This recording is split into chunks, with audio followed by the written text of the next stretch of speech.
श्री शिवाय नमस्तुभ्यम दोस्तों। भगवान शिव की पूजा के लिए प्रत्येक महीने में पड़ने वाली त्रयोदशी तिथि को बेहद शुभ माना गया है, जिसे हम प्रदोष के नाम से जानते हैं। हिंदू धर्म में इस तिथि पर प्रदोष व्रत रखने का विधान है, लेकिन इसका महत्व तब और बढ़ जाता है जब यह बुधवार के दिन पड़ती है। बुध प्रदोष व्रत की पूजा विधि एवं उपाय जानने के लिए आज हम देखेंगे। देखिए, सबसे पहले तो भगवान शिव को अगर आप पंचामृत से स्नान कराते हैं तो बहुत अच्छा होता है। भगवान शिव की पूजा शीघ्र फलदायी मानी जाती है, क्योंकि भगवान भोलेनाथ जो हैं वो बहुत ही ज़्यादा दयालु हैं और पूजा से प्रसन्न होकर बहुत जल्दी ही मनचाहा वरदान भी दे देते हैं। शिव पूजा के लिए सोमवार का दिन, प्रदोष तिथि और मासिक शिवरात्रि, शिवरात्रि, ये सब जो पर्व होते हैं वो बहुत बड़े और बहुत ही ज़्यादा शुभ माने गए हैं।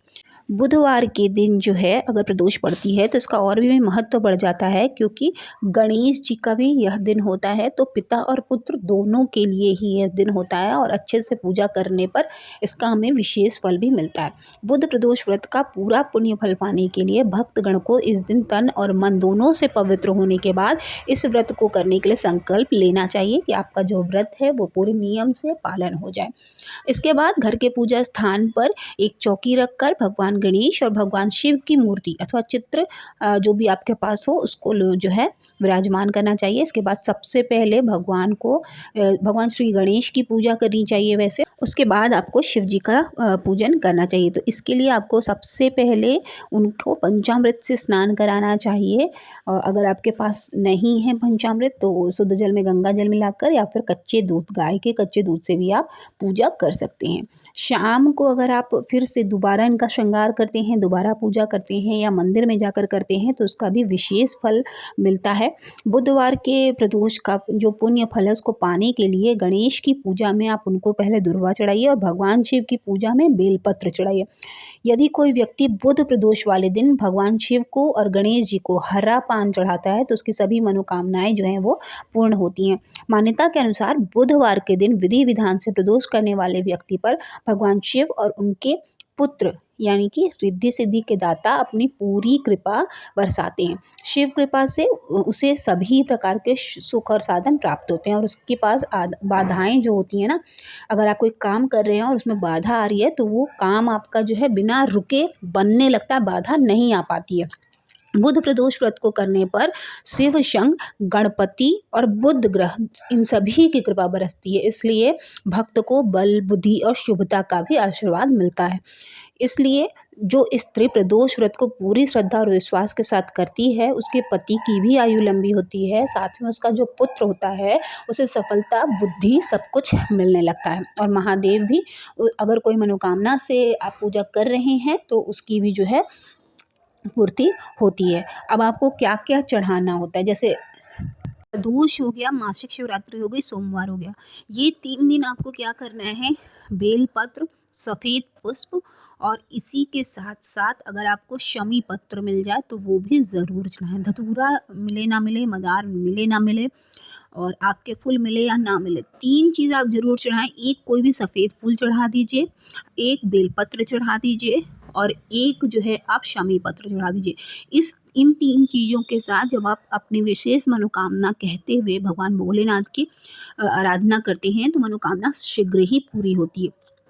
और अगर आपको ऐसा लग रहा है कि मनोकामना नहीं पूरी हो रही है तब आप धतूरा का इस्तेमाल कर सकते हैं। कैसे? धतूरा को आप जो है कटोरी में पहले हल्दी लीजिए, उसमें थोड़ा सा गंगा जल और थोड़ा सा शुद्ध जल डाल के उसका लेपन बना लीजिए। लेपन बनाने के बाद धतूरा को हल्दी में पूरा अच्छे से लेप लगा दीजिए। उसके बाद अपनी मनोकामना कहते हुए महादेव के ऊपर आप उसको चढ़ा दीजिए, तो आपकी जो मनोकामना है वो पूरी हो जाएगी। 1, 2, 3 प्रदोष आते आते आपके जो है आपको उसका फल मिल जाएगा। इसी के साथ अगर आप स्त्री हैं, आपको अखंड सौभाग्य चाहिए, आप पति के वजह से कुछ परेशान हैं, मानसिक तनाव चल रहा है, क्लेश चल रहा है, बन नहीं रही आपस में, तो आप 1 दाना चावल का अखंड अशोक सुंदरी वाली जगह आप रखेंगी। उसके बाद चढ़ाने के बाद अपनी मनोकामना वहाँ भी कहेंगी माता अशोक सुंदरी से भी, और फिर उसके बाद भोलेनाथ पर चढ़ाकर अपने सौभाग्य के लिए आप आशीर्वाद मांगेंगी, अखंड सौभाग्य के लिए, तो आपको उसकी भी प्राप्ति होगी। इसके अलावा अगर आपको बेलपत्र मिल जाता है, जैसे यहाँ पर मैंने देखिए ये 7 पत्तों का एक बेलपत्र मैंने यहाँ पर बनाया है और इसे मौली के धागे से बांध दिया है। तो इस तरह का जब हम बेलपत्र भगवान शिव को चढ़ाते हैं तो ये मनोकामना की पूर्ति के लिए होता है। जब आपका कोई काम कभी नहीं बन रहा है, लंबे समय से कहते आ रहे हैं, तो हमें उपाय करने की ज़रूरत इसलिए बदल बदल कर पड़ती है क्योंकि हमारे जो ग्रह नक्षत्र होते हैं, हमारी जो समय परिस्थिति होती है, हमारा जो कर्म होता है, उस अनुसार हमारी मनोकामना पूरी होती है। जैसे अगर आपने एक बार व्रत कर लिया, आपकी मनोकामना पूरी हो गई, 2 बार कर लिया, पूरी हो गई, तो जब आप धीरे-धीरे आपका पुण्य, जब आपकी मनोकामना पूरी होती है तो आपका पुण्य उन मनोकामनाओं के लिए कटता रहता है।